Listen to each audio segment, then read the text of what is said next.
رمضان كريم وكل سنة وانتم طيبين. سؤال في الجول.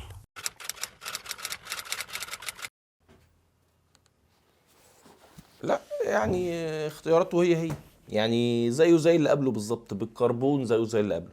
مش شايف اي اختلاف بصراحة. يعني انا شايف مرضية ومصالح والدنيا ماشية زي ما هي بالملي بالملي. يعني انت مثلا عندك لما كان الكابتن حسام بيطلع مع مهيب قبل ما يمسك المنتخب، كان كل ما يطلع يقول لك لا شيكابالا وعبد الله السعيد انا لو مسكت المنتخب هجيبهم وهاخدهم حتى لو مش هيلعبوا. طب اديك مسكت يا كابتن حسام، ما بتاخدهمش ليه؟ ما بتاخدهمش ليه؟ انت مش قلت هتاخدهم؟ بلاش عبد الله السعيد وشيكابالا.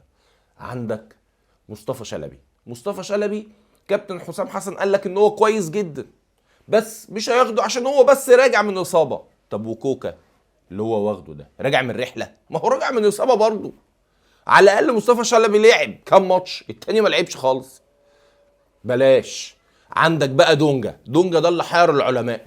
الكابتن حسام حسن كان طاير بيه وبيشيد بيه وبيقول لك ان هو احسن نص ملعب، وفي الاخر ما خدوش معاه.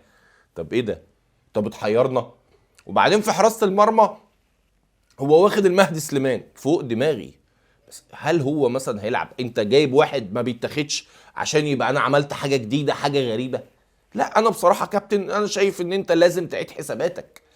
هي بطوله وديه لسه ما فيش حاجه رسميه، بس اختياراتك هتتحسب عليك هتتحسب عليك، فلازم تعيد حساباتك.